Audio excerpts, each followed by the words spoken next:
All right. Happy Tuesday, everybody. I forgot we went with that intro. For fuck's sake. Happy Tuesday, everybody. Thanks for joining us. You may notice tonight that we have David Jennings of Rare Bird 101 here to join us tonight. Welcome, David. Hey, guys. John is with me as usual. He is mixing and hitting the button, so thank him again for his time. Should be exciting. Tuesday, John is back from vacation. I go on vacation next week, so we figured we'd sandwich in some fun. If the intro itself wasn't fun enough for you, it is John's birthday, so if you have things to send him in the mail, now's a good time. Don't. I can give you a list of things you can buy for only $20 that will make his kids cry. So that's just what I need. Keep that to yourself. But yeah, so happy birthday. 65 looks good on you. Thank you, sir. Appreciate that. Yeah, we'll drink some whiskey tonight. Before we get going, David has some tricks up his sleeve for us as tasters, as you guys no doubt saw on social media. We'll get through some Our Bourbon news here really quick as selections are screaming through. Hey Joel, it's good to see everyone joining us here in the chat. Let's see. I had a couple really fun calls this week, so things are moving really nicely, and I think we got one more distillery on board for the fall, which actually I haven't even had time to tell John about as well. I got off that call just an hour or two before this. So, Our Bourbon's going to be up to, I think, about 11 barrels by the end of the year. So this should be a good one. Russell's is in the air. Nice. Yeah. 2 great Russell's barrels. The mystery barrel is from a macro as well. One that you guys will all no doubt know. So I have to keep it a secret a little bit longer since we're working that through, but that should be exciting. Smooth Ambler's hit. Today, the Knob Creek box arrived. We got 3 samples from the Knob Creek Single Barrel Reserve Program. The box weighed about 40 pounds. It was made out of solid wood. It's nice looking. The thing was hefty. I thought that they maybe had sent multiple, and I opened it. Oh, okay. There's one in here, and it's super heavy. So yeah. So next week or two, we'll start putting together the panel and the tasting for Knob Creek. So that's one you guys won't want to miss. Knob Creek's something I've been trying to get together for years now. And I think outside of that, everything's about the same. So we blended Penelope on Friday. If you guys haven't seen that stream, that was a hoot with Michael and Danny. And I think that wraps up the Our Bourbon news. So what do you say? Should we drink some booze? I think we should. Oh, yeah, man. Not just booze, turkey, man. What's up? That's right. Anybody can drink booze. Hell, there's 900 channels for that stuff, man. This is the one to be at right now. It's turkey time. That's right. Yeah, actually, it's been a little while. I drank some this week, and I got my dog to wear a wild turkey bandana for a while. But outside of that, I haven't had much turkey lately. She hates bandanas, so I'm surprised it's stuck. Because it was a turkey one. Yeah, I picked it up when I was at Wild Turkey, and I brought it home for her. And she was in like that chewing phase where like everything's a toy. And I was like, you can't shred this. So we just put it away for a while. And about 6 months later, we pulled it out. Nice. Good deal. All right. So y'all ready to roll? Yeah, I warmed up with a little, let's see, what was this one? So it's a Russell Reserve Bevmo pick. It was a warehouse D from our good buddy, Brian Johnson, who is a turkey legend and sending me stuff that I like. He has not missed yet. Cheers to Brian. Every time he hits me with one, I really dig it. So we've been doing good there. Good. Yeah. So what? If you want to go ahead and introduce yourself, David. I know that you are far from a shadow here, but if you have anything you'd like to say before we get going, and for those watching at home, we have no idea what David sent us. He sent us 4 Russell's Renegade samples, and there's beautiful little sample bottles here. Well, for those that don't know me, I'm David Jennings. I have a blog called Rare Bird 101, which is all wild turkey reviews, and I wrote a book called American Spirit. You can see it right up here, and you can find that at wildturkeybook.com. But basically, in a nutshell, I'm just a turkey fanatic, and I have been for several years now. So, did I lose the stream, guys? No, we got you. Yep, you're here. I think we lost David, though. Well, while he catches back up, we will go ahead and start digging into these samples here. Do you have all yours poured out, Jay? I do, actually, yes. Okay. So I just got all mine poured out while we were doing our intros here, and I'm ready to start going ahead and attacking some of these if you want to go through. Yeah, I'll admit it feels a little bit dirty now that he's dropped off. Maybe we could like nose through him and like I've been trying to like stick away from his blog, so I don't have any idea what these could be. But I think welcome. There we are. Hey, look, I found a turkey. Yeah, if that happens again, I'm just going to switch to my 4G. I don't know what's going on. This happened the last time I did a stream, so okay. Anyway, sorry about that. But anyway, no problem. So I went through the blog and all that kind of stuff. So what I've got put together for y'all is a Wild Turkey Kentucky Spirit tasting. It's blind tasting, and there's no Dusty Kentucky Spirit in this. So this is all modern. There is at least one Fantail bottle. Okay. Okay. For whatever that's worth, because Jay loves Fantails. So okay, and the idea here is to try to see, not necessarily give them ratings or anything like that. It's just to kind of put them in order. Which do you think is best? And then when I reveal them, we can kind of see if age matters, if selection matters, this type of thing. Y'all probably seen my post, so there's at least a 13-year in here. Okay.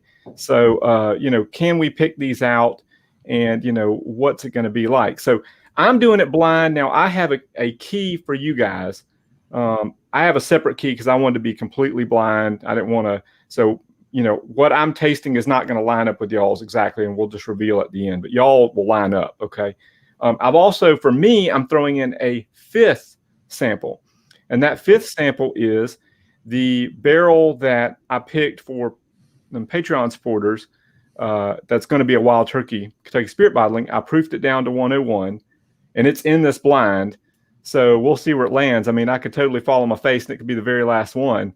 But I just thought it'd be a cool opportunity to just throw it out there and just see what the hell happens, So, so let's just, go ahead. I'm going to go ahead and start pouring all mine, because I've got to, on the bottom of these bottles, I have a letter that matches the key. So what I'm going to do is, damn it. Am I still here, or am I kicked out? We got you, man. Keep going. All right.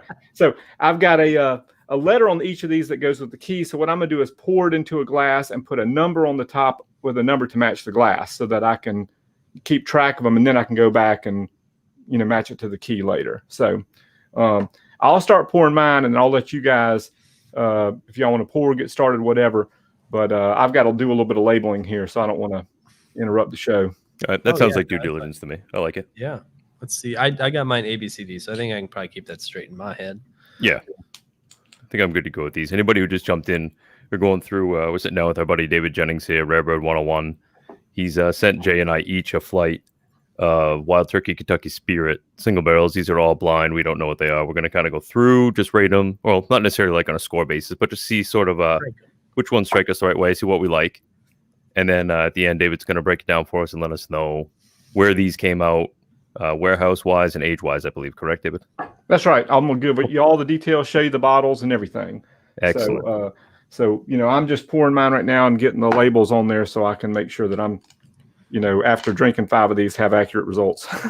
Hey, good planning. I like it. My buddy Scott from the Bourbon Lens says he needs to pour some Russells, which you do. So go ahead and do that. Yeah, definitely. Yeah, absolutely. Yeah. We could do this with Russells one day. Actually, I think we're supposed to eventually, right? Yeah, we do have. We get that all split up. We got sort of I guess it would be a sequel to this, where Chris Simpson just said interested to see if this becomes a warehouse showdown. That's more or less what we're going to be doing with Russell's lineup. We've got, I don't know what, 5 or 6 of the warehouses. I think 5. Oh, I know roughly the same floor. I think we're looking like 4th floor mostly. I mean, there might be a 5th that snuck in there, but they're mostly the same floor, just different warehouses. So we're going to go through those and see what everybody thinks about that. Yeah.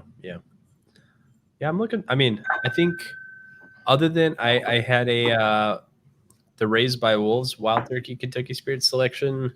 Is that the D? Yeah, the D. That's good. The D. It's all about the D. 60 days or so. I think like 2 months. And since that, I can't remember the last Kentucky Spirit I had. So I'm super looking forward to this one. I had like 30 of these in 2017 when I did that turkey. Yeah, I remember that. Wobble, man. That was awesome. It was fun. I need to do it again, but Wild Turkey Kentucky Spirit has not been showing up here lately, so I haven't really been motivated to grab any. Oh man, you know what you should do is get me to send you Fantails, because we still have those out here, and I know how much you like those, especially like on the front of your bar where you can see the bottle and it takes up just a little space. I would rather like be buried in a pile of 1792 bottles than like have more than one Fantail sitting on my shelf. I don't want to get started about the bottle talk. I don't think.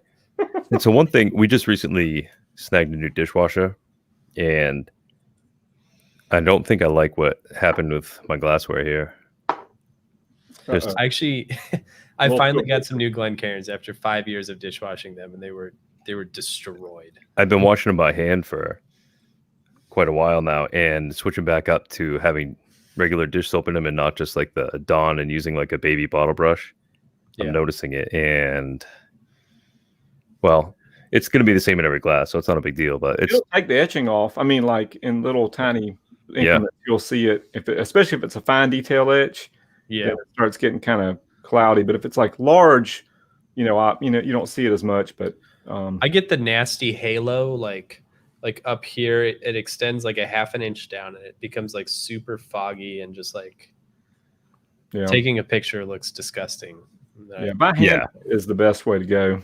But it's usually what I do. But I just sometimes get a whole new dishwasher. I was like, oh, maybe I've got like a whole mess of glasses I could put in there. Let's try it out. And I don't know why I decided to do that right before this, but hey, here we are. I'm like not hand washing 20 Glencairns. You're right. Sometimes you just have to shove them all in there. Yep, that's what happened. All right, I got all 4 here, so I think I'm set. How about you, John? How about you, Dave? I'm ready to go, man.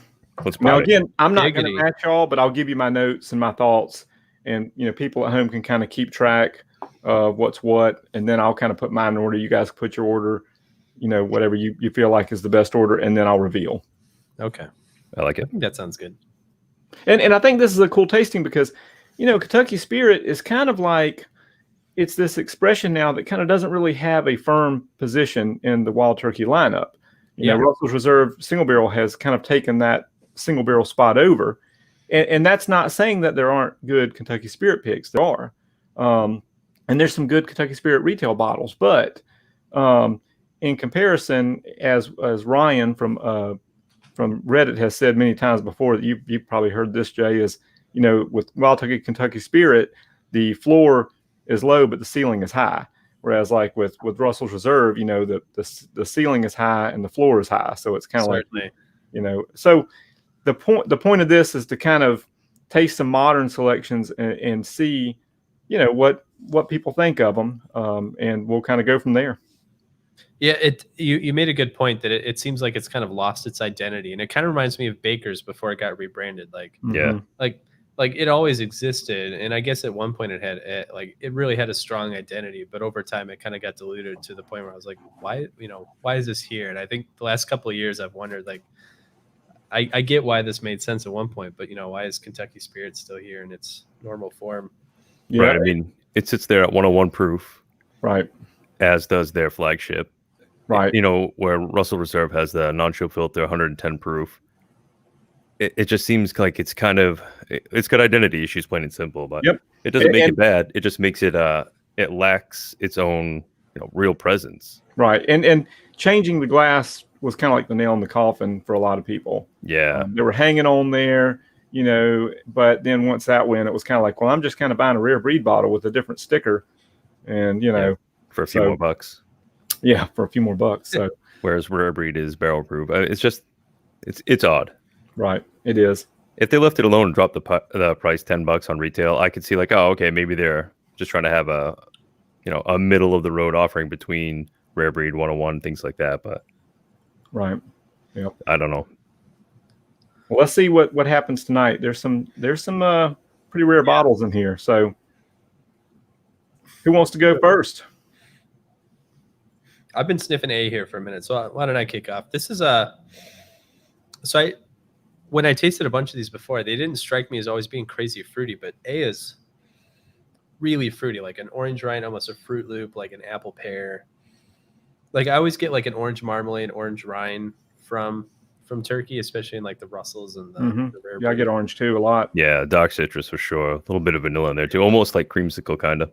Yep. Yeah. Am I hijacking your notes right now, Jay? I mean, we share a brain. These are community notes, right? It's really bright, like you've just peeled that orange. You're just about to like crimp it to like make a cocktail, and you get that little spray of like that orange zest kind of essence. Yeah, this is really bright and fruity. It's not like there's no cocoa. The oak is very diminished. Lots of like orange, like some nice caramels, like some lemon lime. It's very bright and fruity, which is sounds like a nice sweet and fruity profile there. Yeah, certainly. Maybe a tiny bit acidic, but definitely sweet and fruity. Mm-hmm. You getting the same, John? Yeah, there's an interesting spice that just came through on the sip too. I'd go as far as to say there's like cardamom in there almost, like very interesting, bright. I don't think I've ever had one quite like that in a Kentucky Spirit, which I don't really have a ton of experience with the Spirit, really. I mean, I've had bottles here and there, maybe go through one a year or so. It's not usually a buyer for me just because I've found that they can be pretty varying. Mm-hmm.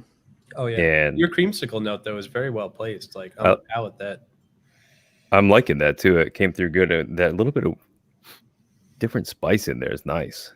And there should be a good bit of difference between these. I tried to pick some selections that were not the same, so I didn't want to be like I'm tasting the same thing every time, so that's even from the nose, I was like, oh, these are 4 very different.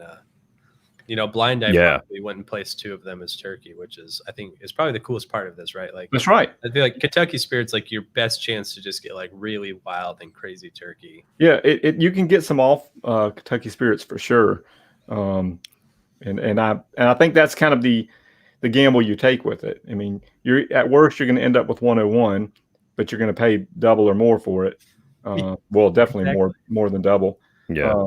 But at best case, you're going to end up with something pretty incredible. And when that happens, it doesn't happen as often as you'd like it to. But when it does, you're like, yes, this is what this is. This was the gamble that paid off. Yep, I can see that. So what I've got here, of course, is not this. Well, it could be the same as yours, but I changed up the order because I want it to be, because I kind of have an idea what your key is like. I want mine to be completely different. Yeah. So I'm getting like a salted caramel and like apple peel and like nutmeg and cinnamon. So it's like the fruits are darker and the baking spices are heavier. Sure. And that's on the nose.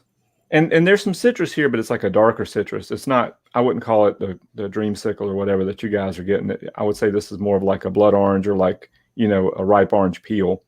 Okay.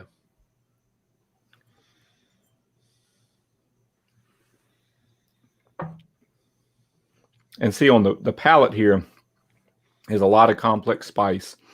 Getting a lot of like cinnamon combined with like brown sugar, maybe a little bit of clove. There's a burnt caramel, definitely a good bit of oak char here. And on the finish, it's very like, peppery. That does sound pretty good. Yeah, this is sipping more like a Russell's pick, really. I mean, it's pretty heavy for Kentucky Spirit.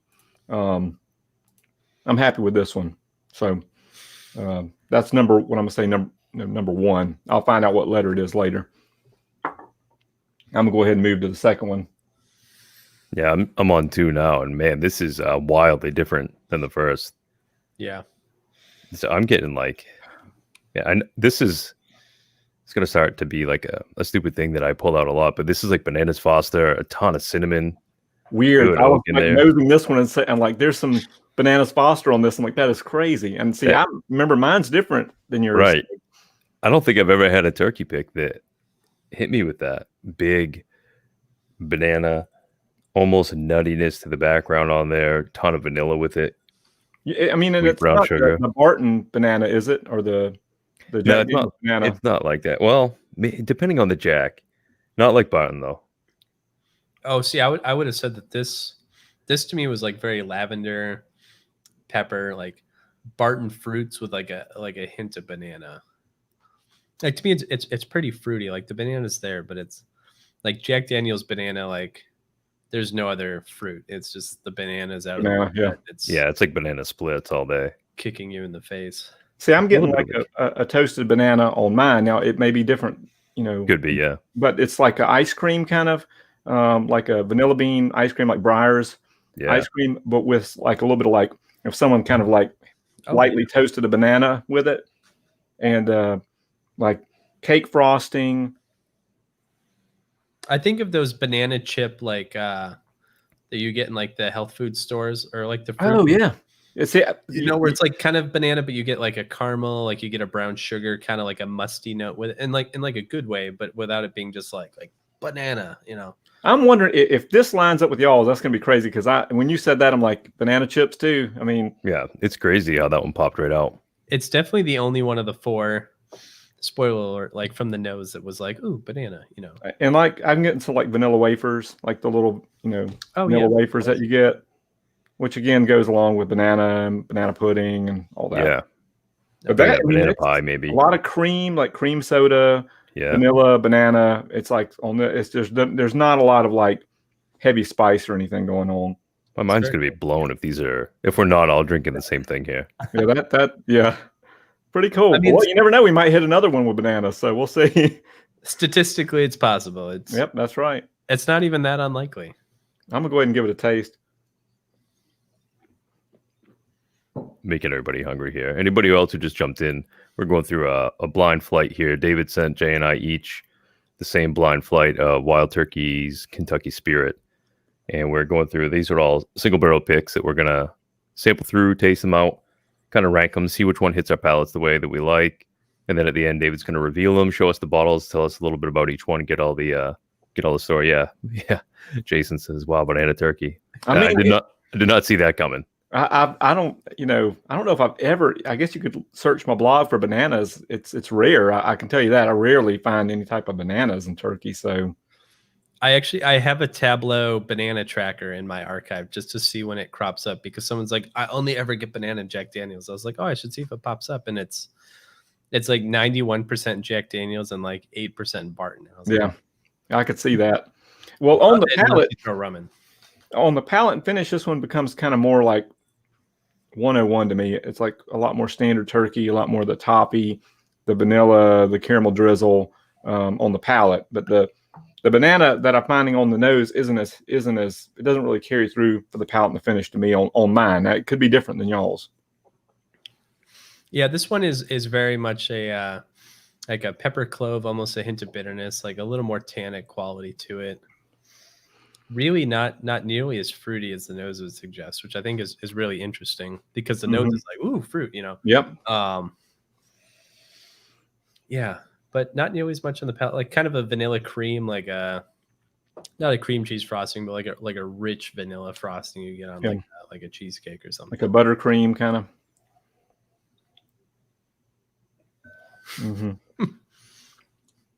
Yeah, to me, the palate and finish is a little bit more standard turkey. Yeah, certainly. Like I said, kind of on level with 101.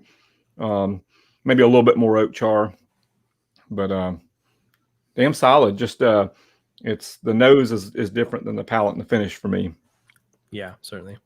That was a nice finish though. Like I always get worried when the nose goes from sweet and then the palate's super like oak and peppery, and I'm like, dry, all right, like a hot punishing finish is here to come. This was more like a cocoa, kind of like the chocolate covered banana thing. Like there was some fruit there again, but like fudgy pepper cocoa. Interesting. I'm gonna have to go ahead and write that one down. I'm using that next week. So are you finding similar things here, John? Are you on to the We're on y'all would be B? Oh shit, we get a problem here. Uh-oh. Hold on. Stand by. I'm just gonna do some quick math. Yeah, I'm on 2, Jay's on B, and we're gonna have this all jumbled up by the end. But we'll figure it out. I've got keys. We'll find our way back home. We almost just jumbled it up right there. The order was A, B, D, C, right? Yeah. I think you have like Roman numerals on yours. Like I have A through B. Like no, man, it was Arabic. I sent you Arabic. Yeah, mine are all in French. Right to left. Yeah. Well, I'm gonna move on to what I would say is 3, and y'all are gonna, I guess, say C. So I appreciate. I was telling John letters on them. I appreciated how nice your labels were, and the first thing I did was immediately cover them up. So mine says 3 on it as well, but 3C. I don't like numbers. Now, I lose these things, man. This for me is 3. Of course, again, could be different than what you're nosing, but this is my favorite so far on the nose for me. The C is very like, this is the one that screams turkey to me. Yeah, funky turkey. For me, I'm getting a lot of dark cherry on this one, like cherry, like a cherry cobbler. and then like a fresh cut apple, but it's like a maybe glazed with brown sugar or something like that. So it's like a dark fruit with some bakery notes to it. I missed the haircut memo. I always miss the haircut memo. Yeah. It's either big hair or a hat. You don't want this hair. It's a burden. Yeah, on the nose, for me, this one, again, different than y'all's probably, but definitely like a lot of heavier notes. A lot of oak, nutmeg, brown sugar, salted caramel, but it's like maybe like a charred salted caramel, burnt like English toffee kind of. Great. I like this one a lot. This is my favorite nose. Right now I'm at like 312 for me. Okay. This is go ahead. Quintessential turkey for me. This is like that really powerful clove and orange note on the nose, like a little bit of wood. Like turkey always has this way of being like, oh, there's some oak in there without it being like a really strong structure. But the palate is pure like cocoa, praline, clove, a little bit of pepper. It is a bit thinner, I will admit. The palate on this one is thinner than the other two, but I mean, not in any sort of detrimental way. It's just not a big chewy finish. What are you finding, John? Well,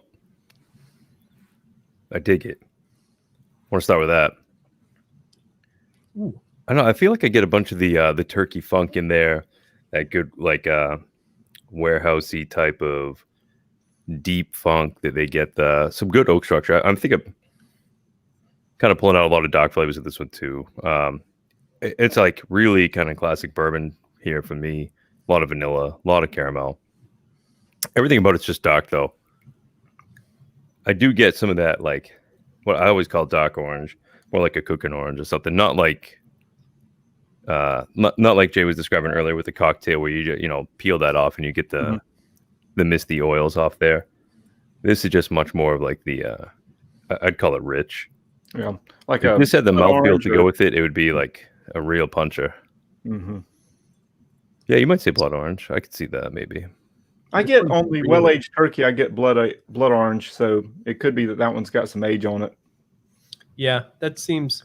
I mean, that blood orange is an excellent descriptor. Like growing up, my mom was like super into weird like health foods. Like we ate like pluots and like wheatgrass, and like all the kids brought like oranges to school, and I like had a blood orange, and everyone. Guys, it's also a fruit. Enjoy it, but like. I hadn't considered that note. Like you just made that mental connection for me. Like, oh yeah, like this is an orange, but more that, they have that kind of bitter citrus to it instead of super not a sweet orange, not super bright. Yeah, darker. It's an excellent corollary.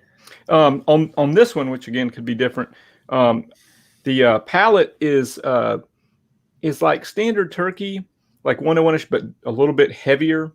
But the finish on this one is like it is super long, super peppery, super like the oak char. It's a sweet oak char, but it's like sweet and savory, and it goes on and on and on. So it's like this real like nice oak that finishes out. It reminds me of I had two Weller Full Proofs that were selected by 1789B, and they had these long oaky finishes, and it reminds me kind of that. It has this real long, like laced with oak.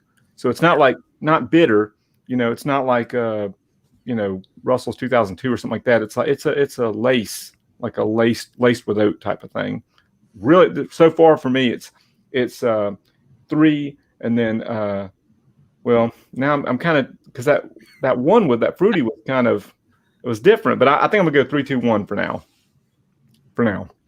Okay, I'm not ready to do that yet.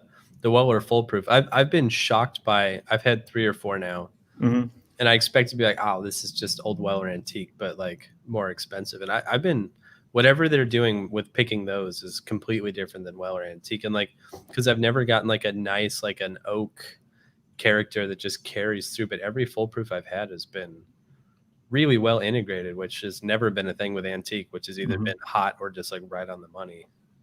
Yep, that's my favorite part about the Weller full proofs that I've had. I've only had 3, but the finish was my favorite part. It was like that was what stuck out as different from the other Wellers I've had.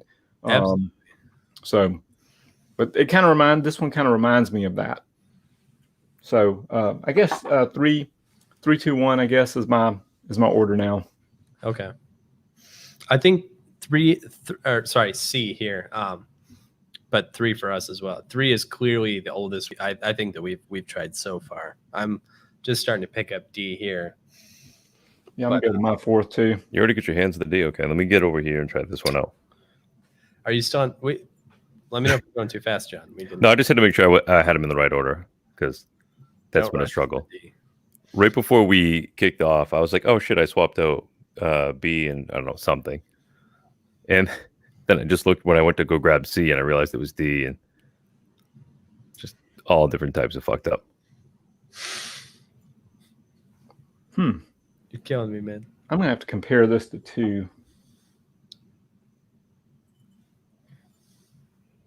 They're very similar here on mine. I've got like a lot of maple on this one, maple and molasses. This is my 4 is could be different than y'all's, but.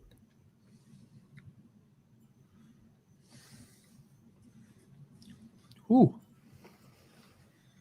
You can kick us off on D here, John. I've been doing a lot of chatty myself, but I've just been hijacking your notes. Suiton was wondering how wasted, and I was just telling him it's the opposite issue. Actually, is I didn't get into anything before I get in here. Yeah, he's like 60 minutes behind. There's an actual time delay here. Jay and David have already recorded this, and I'm just feeding back in.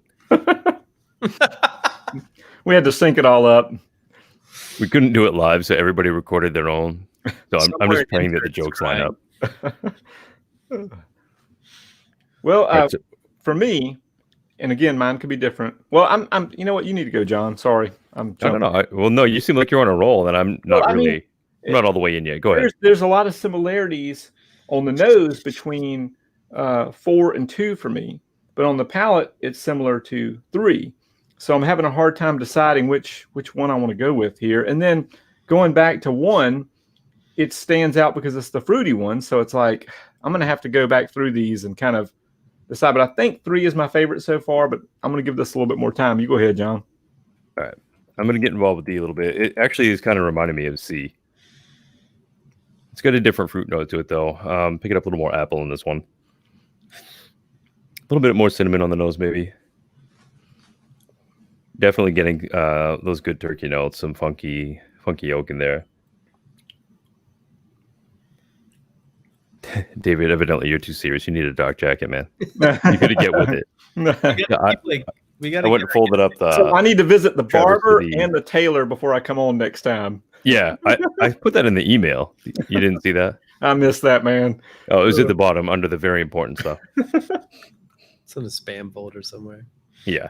I'm kind of getting a little bit of like maybe a candy pecan on this too. Like caramel brown sugar type of deal going on. I like it, but it's not as wild to me as the first 2, which just seemed like, wild amounts of fruits in ways that I wasn't expecting.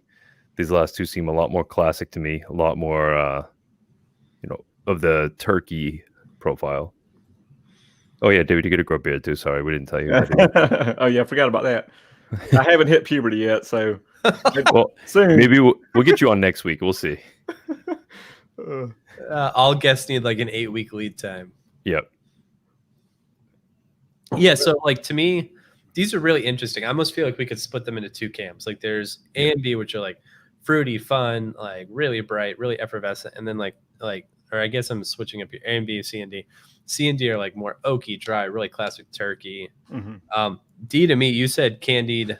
I forget what nut you said. This to me is like pralines, like apple, like crumble, like crisp strudel, like that really nice, like kind of like clove, apple, brown sugar note, and almost like a Demerara rum kind of like.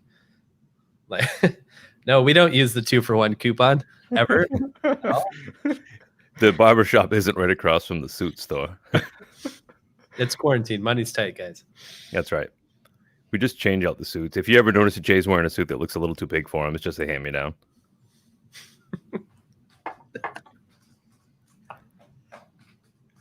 You vastly overestimate how tall I am.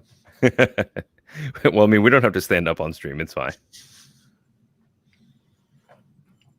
Yeah, I mean, so 3 to me is like kind of the most quintessential turkey. 4 is the most like desserty turkey, like it really apple pie lovely. I like that desserty turkey. Faint cherry. I had the what was it? The Old Fitzgerald Bottled and Bond decanter series, the 9-year. The 9, yeah. Mm-hmm. And this it's not quite that same cherry level, but this has that ooh, it's desserty brown sugar, like demerara kind of syrup and like a light fruitiness, like almost cherry, like apple pear. It's really delectable. As much as I love how weird A and B are, I might have to pick between C and D, but I'll give them a little. Yeah, I think what I'll do is, if y'all could go ahead and kind of make your decisions in order, like which ones you prefer. I'm going to be tasting this, 5th one, which you guys don't have. So one of these 5 is the barrel that was selected for Patreon. I don't know which. And then the other 4 are the same things that you have. So let me see what notes I get off this. And then you guys, while I'm talking, can be kind of figuring out your order here. Now, what's interesting about this one is whatever fruit notes I was getting on, number 1, I'm getting the same thing here, except it's more like juicy fruit gum. So it's not so like, banana-ish. It's like juicy fruit gum, like tropical fruit. Okay. So a little bit of banana, but like maybe some tinges of like passion fruit or, pineapple or something, but like a tropical fruit blend or juicy fruit gum is the best way to describe it. After that, I'm getting like vanilla candy, like not so much vanilla Tootsie Roll, but like some type of like vanilla, hard candy or something of that nature. Not quite toffee, not as dense or as rich as toffee, but like a very, very light toffee. The oak is real brisk and bright. And then definitely some citrus here, but like bright citrus, like more lemony, tangerine-ish. There's a honey aspect to the nose. Evidently, we're being told to write this down. No one told me that we had homework. I think they believe that there was some corporate espionage during the Penelope streams.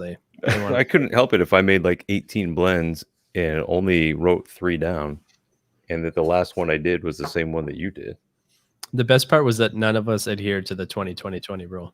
No, and that was one thing that held me back from making one of the blends I wanted. I was like, oh well, I can't even use this one, so I'm just going to throw it out. And then I made one that was almost identical to Kogan's blend. And when he started rattling his off, I was like, oh shit, mine's going to be the same. And then I was like, oh no, good, it's different. And then you said, you're like, oh, you fucking ass butts. We get the same thing going on here. On the palate with this one, it's very similar to the nose. A lot of fruit. I'm getting like a dandelion tea almost, like a light herbal tea. Confectioner sugar. This one just stands out to me. The finish is more like medium in length. It's not like a real long finish. But again, some of those same fruity notes. A little bit of pepper, nutmeg. And the oak is definitely more brisk. This one stands out to me. I'm going to have to compare this to 1, 5, and 1 and see which one of the 2 heavy fruit ones I appreciate more. But you guys got an order yet? I'm like so close. I'm going to go back to 1 and see how it compares to 5. I found John's bug and I destroyed it. So you can be sure that this is. Yeah. I'm really bad at writing. I like 1 a little bit better than 5. It's fruity, but it has a little bit more depth to it. 5 is like fruity, but it's like this straight line, juicy fruit gum, it's kind of like a cocktail bourbon, and I don't mean that in a bad way. I mean, like it has like almost like a rye kind of character to it, like a fruity rye. You know what I mean? Like if you wanted to kind of use a bourbon that added a little bit more than just the standard, vanilla, caramel, that kind of. This is the one to go with here. That reminds me of the Bullet barrel strengths I've been putting in cocktails lately. It's like that kind of like fun fruity rye kick. Mm-hmm. Yeah. I remember it's been a long time. I've only ever bought one bottle of Bullet 10, but Bullet 10 to me, I had that like herbal, light fruit, floral kind of stuff going on. But that's what this fifth one is to me. It's very like I said, tropical fruit, bright fruit. Matthew says fruit cocktail in the comments. Yes, this is fruit cocktail in a glass right here. Okay. Like kind of like that dull fruit syrup, like that. Yeah. Like the heavy syrup they put in with the fruit and stuff, or it's super sweet, super fruity. Okay. I'm wondering if that's the A sample that we got, Jay. I mean, that's the weird thing is 5 and 1 are very close in the fruit, but 1 is just a little bit deeper. It's like it has a little bit more depth to it, like almost like it has maybe a little more age or a little more like it was higher up on the Rick or something. Sure. I don't know. What do you say, John? Do you got your If you got your order, I'll do the reveal. I do. My middle. I think I'm interchangeable on one of them. I don't think I actually have one that I like better than the other. I like them both in different ways. Just real quick before anybody reveals, I want to just jump in and say to anybody who just joined in what we're going to do here. So that way there's no real secrets going on. That we just went through a blind flight of Wild Turkey Kentucky Spirit that David sent to Jay and I. And we've been going through them. They're all single barrel picks. And we're just going to kind of compare them all, see what we like. And then DJ will reveal them and we'll kind of see what is what when it comes to which warehouse, floor, age, all that. So I guess it's about time to do it. Let's start with your last. What's your least favorite? Not saying it's bad, but what's your least favorite, John? B. Ooh. Okay. Mine was C. Okay. And I'll reveal mine separately because mine don't match up with y'all. I don't want to mislead anyone. Okay. So B is, don't be mad at me because I kind of lied to you guys. Here we go. I threw Wild Turkey 101 in there. So B is Wild Turkey 101. Good. This helps me. 2020 bottle from April. So April 2020 Wild Turkey 101 is B. So that was in last place for John, which is I guess, kind of a good thing because there's picks in here. Price wise, maybe. Depending. But price wise, so that was my second to last. So where were you at on the last one, Jay? My last one was 3. I thought it was nice. So it wasn't bad. So there wasn't any bad. It was just too tannic for me. It set up my this is oaky. And it's fine if it's oaky on the nose and rich in the palate, but it was oaky in the nose and then kind of thin on the palate, which to me is is fine, but it's not really throwing it up there for me. Okay, so that was C, right? 3 is C for you. Oh yeah, sorry, I did the numbers. No, it's okay. So that is the 13-year. So you got it right on the oak. This is the Moonshine Grill. Stay thirsty, my friends. That was very clearly, if not the oldest in the whole lot, very close to it. Yeah, it's the oldest in the lot. It's the oldest Wild Turkey Kentucky Spirit I'm aware of. So, oh wow. So this is from, to give you the specs, this is from Tyrone Rickhouse A. It's barrel number 1000. It was bottled on January 14th, 2019. And this was selected by Moonshine Patio Bar and Grill. They're in Austin, Texas. And this was a very special barrel because Moonshine Grill is kind of a favorite spot for Jimmy and Eddie. And so they get access to a little bit nicer barrels, a little bit more special barrels sometimes than everybody else. But you nailed it, Jay. I mean, this is of all the ones that you've tasted, this is the one that's going to have likely the most oak just by age alone. Interestingly, I don't think it spent its whole life in Tyrone A. It was a barrel, I think, that was moved at some point in time. but still, you nailed it. It's the most mature of the bunch. So definitely some oak base. But if you like oak, then, this is your jam, If I would have had to guess which one Jay would like the least, it would have been that one. Really? Okay. Well, so we're on par here. It reminded me of a really old Eagle Rare as well. Like it had a lot of the same character, which are not bad. They're just not my favorite. Yep, I could see that. All right, John, what's next for you, man? Going backwards. Okay. D. All right. D is let's see here. And I thought we were friends. What's that? And I thought we were friends. So that is the Maizanos 11-year Kentucky Spirit pick from Camp Nelson D. So it's 11 years, 1 month. This is barrel number 421. It was bottled on April 30th, 2020. Again, from Rick House, Camp Nelson D. 11 years old. Okay. It's good. There was just some, when we move up, we'll go through the other notes and stuff, but there was some stuff that just put the others ahead of it. I do like that one, though. I mean, I'd still buy that all day. Yeah. It's a good one. What you got, Jay? Let's see. So we've covered B, C, and D. Are we working? That's right. That's right. So B was my second to last. Okay. That was 101 for everybody watching. Okay. A was my second place. A was your second place. That is mine as well. Total Wine pick.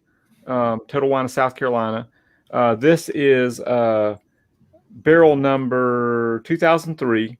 It was bottled on June 21st, 2015, and it was from Rickhouse Inn, which, from what I understand, Inn is a palletized Rickhouse. Yes.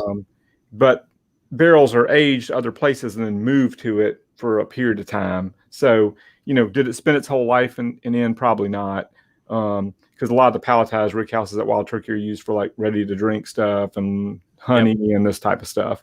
But they do move them there every once in a while. So that's what this is. And this is one of my favorite Kentucky Spirits of all time. Like, just because it has this crazy candy like quality to it, that, is just it's a fantail. Yeah. A fantail, but it's a private selection. I burned through several bottles of this, and I have one in the bunker. But I couldn't decide between A and D because I feel like I like them equally. But your first? No, my first is C. Oh, wow. A and D for my second and third. I couldn't really decide between because they were so wildly different. Yeah.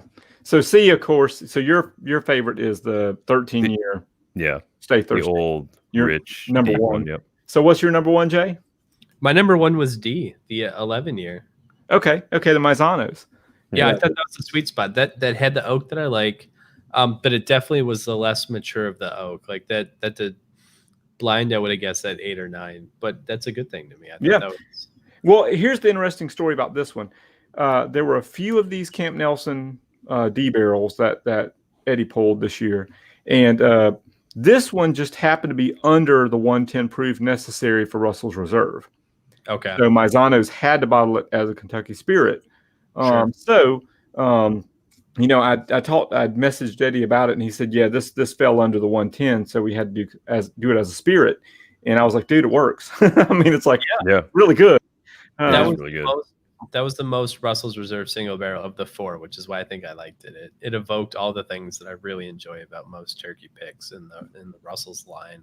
Right. Which, when I reviewed it, that was kind of like, I think if they're going to continue forward with Kentucky Spirit, it needs to be just barrels that fall under 110 and have some notable maturity to them.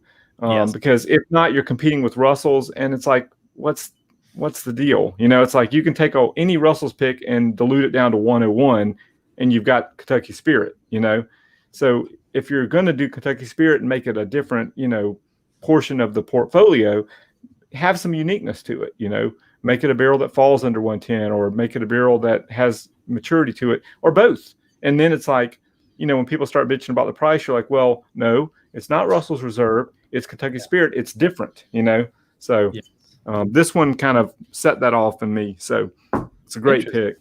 Yeah, I mean, I thought that one was. it was really tight for me between D and A. I loved having a super effervescent fruity. Yeah, that was a really cool profile. Yeah. Especially because like I always get that like clove orange. Like it reminds me of that whatever holiday chocolate orange candy there is. It's like cocoa. Oh, yeah. Spice. The chocolate orange thing. Yeah. I can see that. I get that in turkey sometimes. I really do. Yep. So much turkey screams that to me. So like to get like the like fresh, like freshly squeezed orange peel was just like woo. Which is what A had, but the oak and D was just too well integrated. I thought it was fantastic. Yeah, that was really good. I couldn't really pick a favorite between the two, but since A was just like so wildly different than most of the turkey stuff I've had, I just had to put that in second. But for me, C with just that, the deeper flavors of brown sugar, a little bit of maple in there, like the long, spicy, oaky finish. I dig that. And I knew that you wouldn't. As we were going through them, I was kind of chuckling to myself like, wow, I really like this. Oh, Jay's going to fucking hate this one. So here's the interesting. So Jay, where did 101 fall for you? So 101 was B, right? That was second to last. Yeah. Okay. So it was second to last. So it placed above a pick, at least one pick, right? True. Oh, yeah. That placed above that 13-year one. And John, it was last for you, right? It was. Okay. Yeah. But I mean, when you were tasting these, did you taste any of these and think, I don't know, this is just probably 101. You know what I mean? It's like, that shows you, how good 101 is, in my opinion. Sure. Like, it didn't stand out as like youthful, bottom shelf whiskey. I think that God, sorry. No, I'm just saying. I think that shows that like you're getting a hell of a value for $25. Yeah. That's what's always stood out to me about 101 is like I love Ancient Age, and I use Ancient Age for a ton of things, but like when you drink it, it is evident that there's some youth there, and you're like, yeah, I know it's young, but I love the other flavors. But like with 101, it's like, yeah, this is good, and it's all around, like usually fine to good to great, depending on what year and stuff. It's like I'll admit with Ancient Age for $17 a handle, like you make the concession of like, this is young, but it's fantastic for how young it is, which is not something you have to do with 101. Right.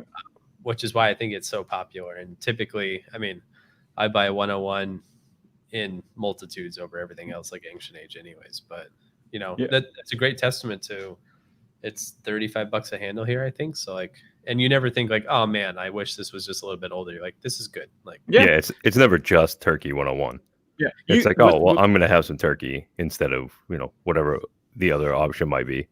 I think that's the cool thing about 101 is that you get a deal. It's like you're getting more than what you're paying for. Yeah. It was like with the old Heaven Hill Bottled and Bond 6-year. It was like you were always getting more than what you were paying for, and that's a steal. Yeah, they call so.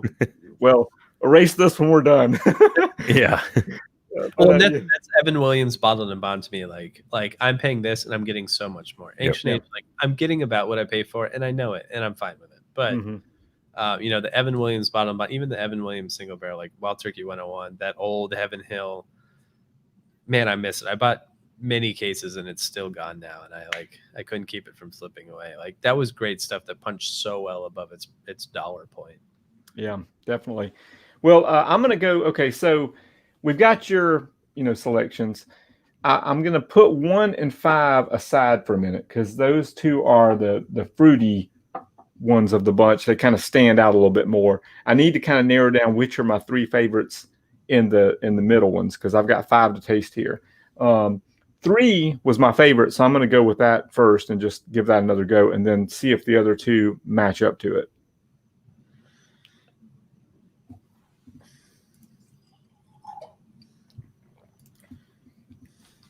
I'll throw a little Q&A banner up while you go through those last ones. Go right ahead. You guys talk. I'm just going to try to narrow these down. Yep. Do a little bit of science for us, would you? So DJ sent Jay and I these blinds that we just went through. He also had somebody pour them blind for him, and he's added in a 5th option. So he'll be ranking 5 total, and he'll be turning over his key to those shortly so we can go through and see what he's got. Jay just poured some Wild Masters Keep, it looked like. Is that Cornerstone? No, I poured the Revival. This is what I was trying to open the entire time we were in the green room. Oh, that's what that was. And then I got it open and it started. Goddamn schedulers. I think I'm going to go back in and attack some of the first sample there. All right, I need a pen. All that crazy fruit going on. That was really cool. I wish I could have picked a favorite between the first and last sample. Now I'm going to have to because go those are good. I've got to order on those three. But now I've got to go to the fruity ones and see where they place in those. That's what happened to me. Because I knew that the second two and ours were definitely the oldest. It was pretty evident that C was the oldest. And then when you kind of go back through them, it's a little bit tough to kind of say like, okay, well, these two are so widely different than the other two. How did that rate in the grand scheme, right? Yeah, this is a tricky blind. Wow. This is the best first world problem to have. Yeah. All right. Let's see what this one is. Oh, Kendrick just posted something up here.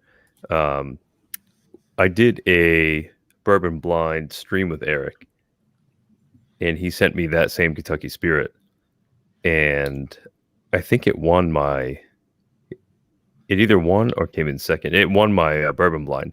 We did the same with rye, and then so we each sent each other 5 blind samples, and that Kentucky Spirit pick won my bourbon, and then Cornerstone came in second on my rye side. So if you want to go back and check out those 2 videos, I mean, you can skip right to the reveals if you want to miss all the bullshit, but there's plenty of bullshit though. So, I mean, obviously. No, I like.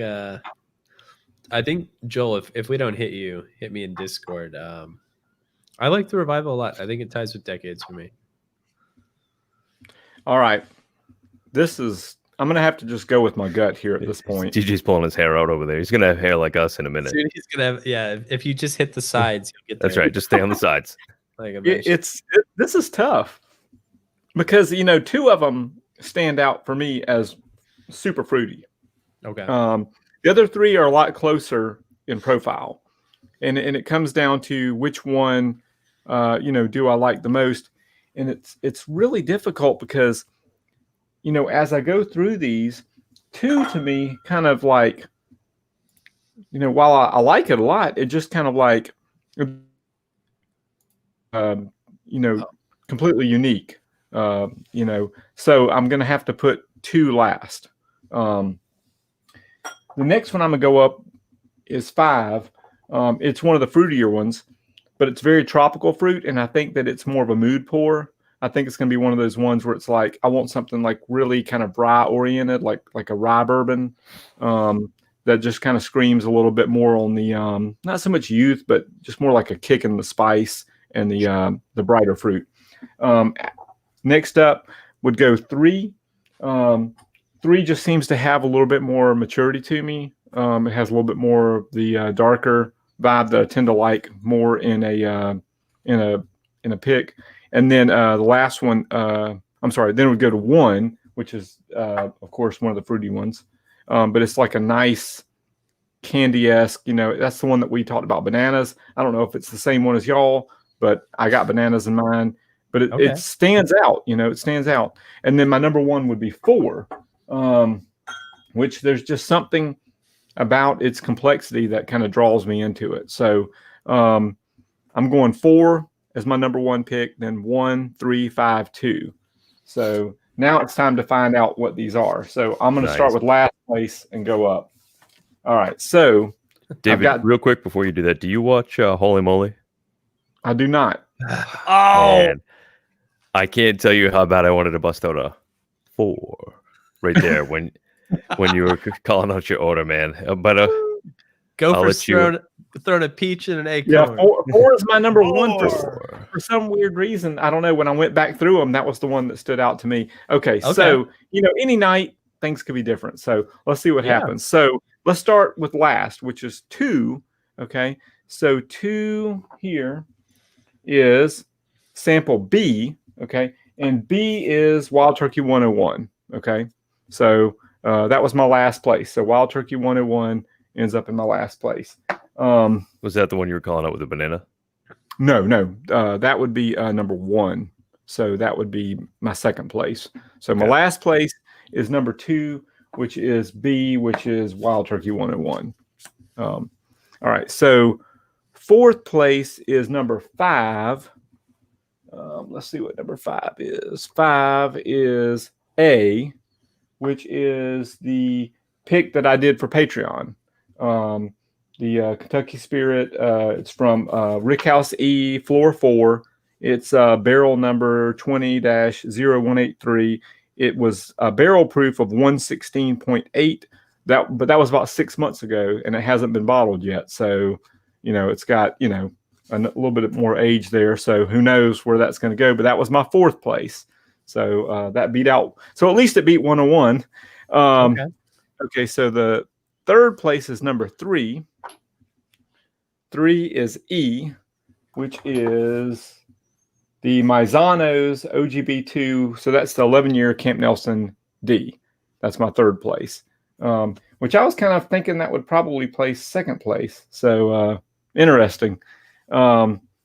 Second place is number 1, which is, I think that was one of the fruity. That was the banana one. So totally. 1 is C, which is, this can't be right. Moonshine Grill. That's strange. Boo. So, sorry. You didn't hear that. 1 C, moonshine. So I got fruity notes on that one. That is strange. And I still do. So Moonshine Grill plays second place. So that means the fourth one is D, which is the total wine pick for that was let's see, Rick House Ian. So that's my first place. That was a good one. That was a close second for me. Yeah, that I was expecting. I was thinking number 1 was that total wine pick. So that's kind of mind blowing there. So my order again is so my number 1 was the total wine pick, and then it was the that's the one that was number 2 for Jay and I, correct? I think so. Was it? Yeah. Yep. Okay. It was. Yeah, and then it was Moonshine Grill, and then let's see. So the third one was E, which was the Maizanos, and then it was the barrel I picked for Patreon, and then Wild Turkey 101. So that was my order. Well, I'm glad that. I mean, I think I'd be disappointed if 101 scored better than a little bit less than Kentucky Spirit. So like. Yeah, I mean, I still think it did well. Like, I mean, oh, certainly. Yeah. I didn't tell you guys that 101 was in there, and no, you did not. You sneaky bastard. You did not. You guys didn't question it at all. Like, you weren't like, well, this one really, this one's kind of youthful. It didn't stick out at all. Like sometimes I do tasting, I'm like, these 4 are great, and like whatever the fuck this is, like, throw it. This one's the outlier. Let's get rid of that. And that's not the case, which I think is super cool. Yeah, I mean, a lot of people tell me the strength of Wild Turkey lies in their core products, especially like 101 and Rare Breed and 101 Rye and things of these nature. And I think this is a testament to it, that for 101 to stand up against, bottles that are like 2.5 times its price, that says something, Well, and I mean, if not for 101, I would have never gotten into whiskey in the first place. So I think that does enough for me. That, I mean, that was the catalyst. I think it's good for what it is. Yeah, definitely. So some interesting results there. Yeah, no kidding. Jay, I want to briefly touch on, are you drinking water out of an aged or travel decanter? I was hoping that no one would notice, but yes. Yes, okay. I am. Just checking. And no, I bought it myself. It was just the closest vessel I had that held liquid. Okay. It just seemed like a curious thing to be drinking water from. I'd like to point out that it had one job and it's doing it pretty well. It has held my water all night. Is decanted the shit out of that water, is what you're saying? Yeah. I mean, the air to water relationship has just been phenomenal. I think it looks beautiful. Plenty aerated. It has a nice lip to it. Yeah, I was pouring that earlier and I was like, God, I hope no one notices. So I'm gonna like try and be like real sneaky about like drinking this. But and then you get all aggressive with it, and I was like, is this motherfucker drinking from a decanter? I blended all 4 samples and I was like, still too oaky. I need some water. And I was like, yeah, I used to just sip from water bottles like this, and then they make so much noise, with your mic and everything. So I just started pouring them, I had a Topo Chico here. I mean, I'm a firm believer in like the palate cleansing powers of like mineral water, but then it ran out, and I was like, shit. Topo's good stuff. Yeah. My reserve source is in a decanter. I hope no one notices. No, nobody will notice that. No. Yeah, my early in the pandemic, my grocery store had like a shortage on Topo, and it was like they were selling it by the individual bottle, and I was like, never mind. Yeah, it's not gonna cut it. Yeah, I'm not gonna do that. It's so funny because like my fiance was like, I want to start drinking Topo Chico, and I like judged her for a while. I was like, that is the dumbest thing I've ever heard. Then I had one, and I was like, we got to buy more. And like now I'm like looking, and it's weird because the prices fluctuate here. So like sometimes I'm one of those people that shops by the ounce, and I'm like, of course you are. This one's a penny cheaper per ounce. We're buying 8 4-packs instead of 1 24. Yep. But thankfully we never went into shortage here because like I don't know that I could live without it now. Yeah, it's good stuff. So David, let's hit on a question that came up here earlier while you were ranking your samples here. Chris Simpson wanted to know if you could give us a quick 30-second breakdown on the warehouses. I don't think 30 seconds will do it justice, but just kind of give like a brief overview of the warehouses. You don't have to go into the profiles or anything if you don't want, but do some of that, and then go ahead and tie it right into your book if you want, and then from there we'll start closing out. Okay. Well, so Wild Turkey has about 29 rick houses in total. 6 of those are at Camp Nelson. You have A through F.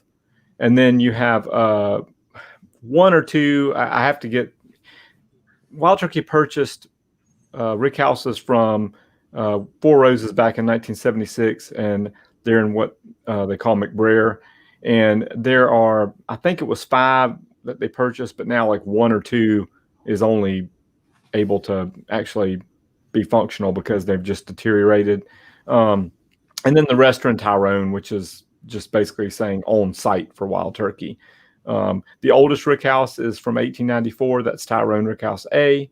That would have been in service back when James P. Rippey had Old Hickory Springs. So you've had a lot of master distillers walk on the floors of Tyrone Rick House A. Rick House B was built right beside it, not too long after it.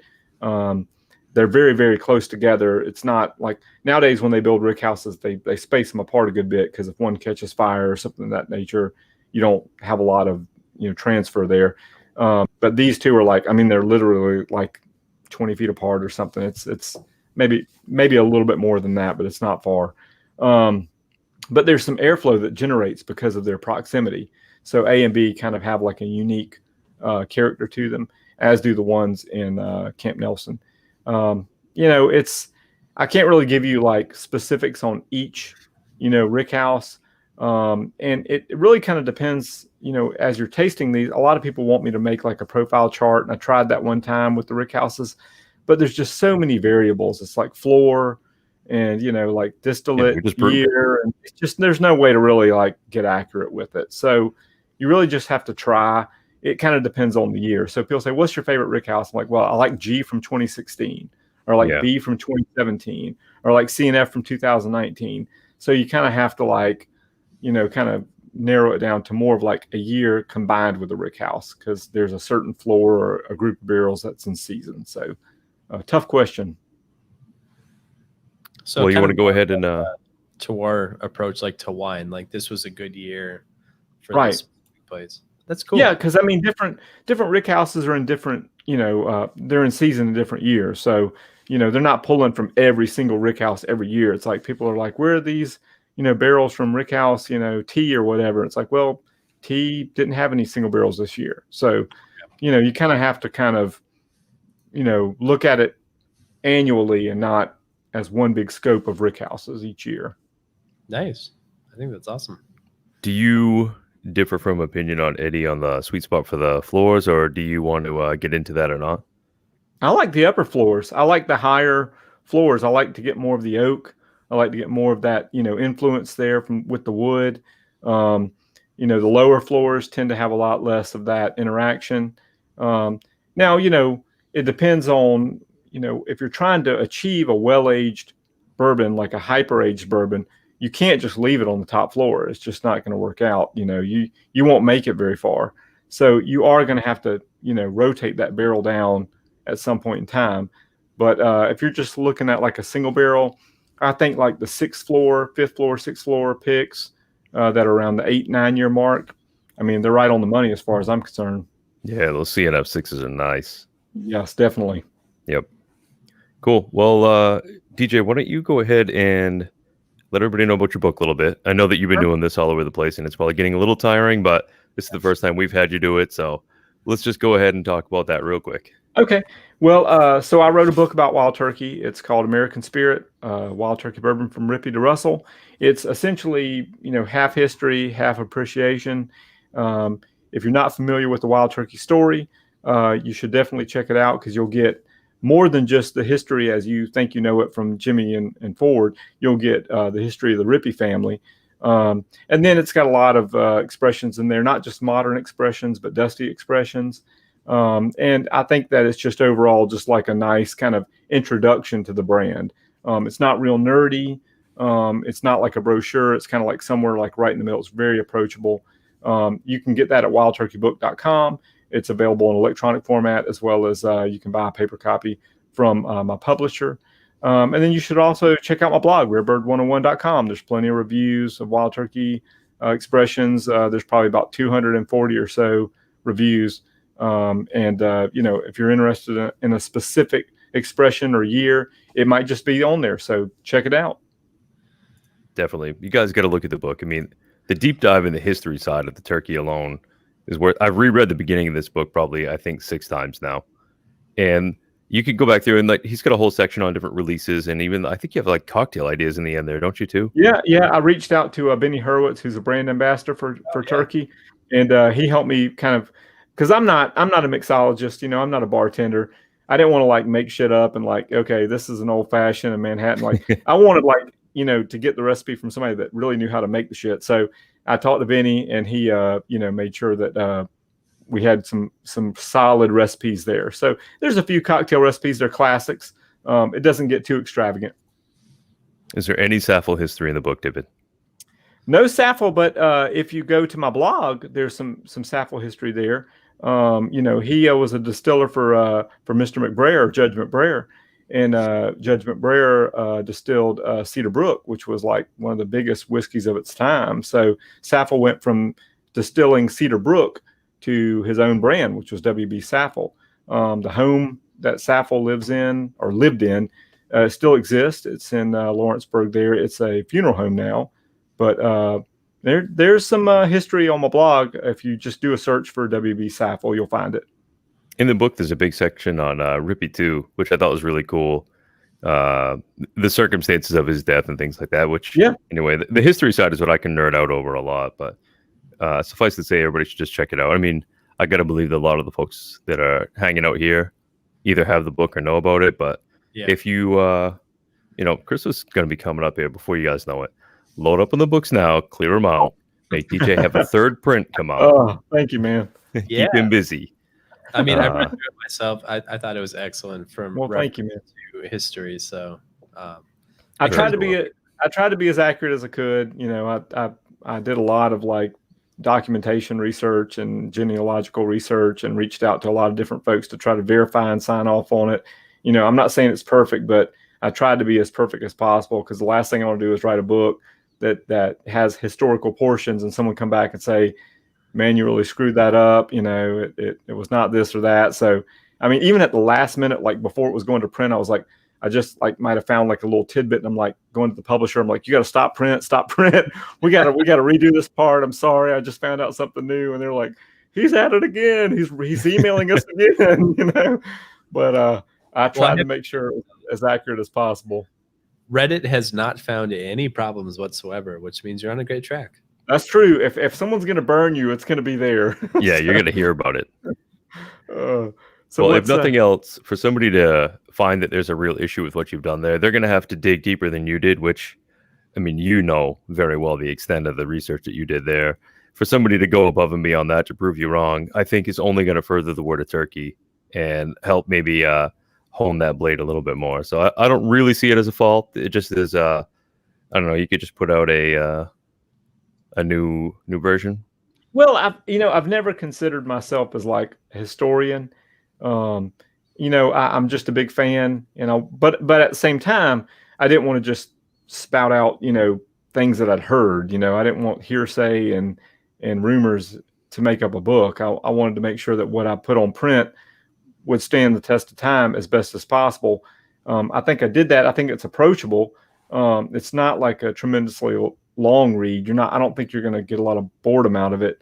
I've had a lot of complaints about that. It's too short. And I'm like, what else could I put in there? Reread the beginning 4 or 5 times if you feel like it's too short, man. It's good. I mean, I had some sections I had to cut out because I felt like they were just too nerdy. It was like, no one's going to want to hear about like all the stats and the bushels and all. It's like people kind of get burned out on that. So I did the best I could, trimming it down to something that was enjoyable. So awesome. I think you did a great job. But if you ever do a director's cut, I know that some people will buy that too.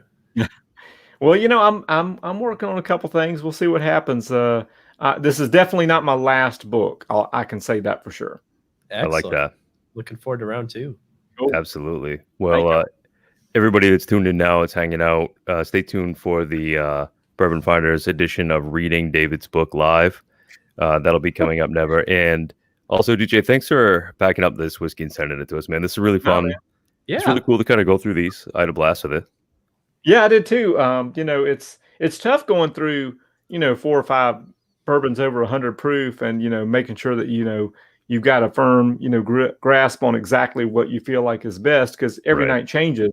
I think that, if there's one thing to be said here, none of these were, just to clarify for everyone, to me, none of these were bourbons that were unworthy, I guess you would say. No, there's no losers in that lineup. There's no losers in this lineup.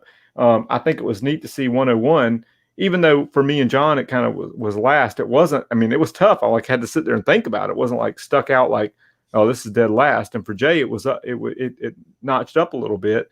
I think that speaks to the quality of a very entry-level bourbon. It's totally.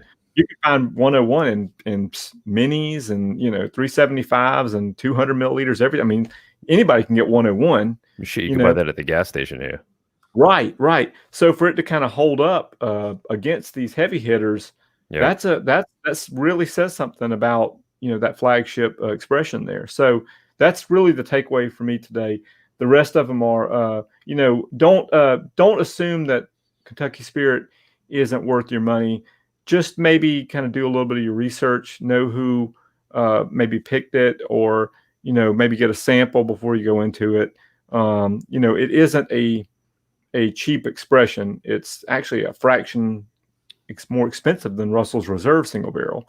So kind of go in it with there's a little bit of a roll of the dice, but worst case scenario, you're going to end up with something on par with 101, which is better than a drain pour or a complete waste of money, which, as y'all know, I've spent, I'm sure y'all have too, spent, $50 on a bourbon and been like, oh my God, what the hell did I just do? This is awful, I've spent 50 about that. Oh, wow. So, it can happen. It's sad, it's a risk. It's a risk, with Wild Turkey 101. I think that 101 is kind of your safety net.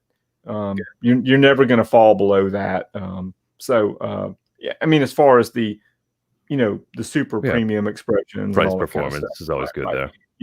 81 is a different thing. That's meant to be for mixers and compete with Beam White and that kind of stuff. But sure, 101 and up, you're going to be okay. So anyway, it was a fun night, guys. I really appreciate it.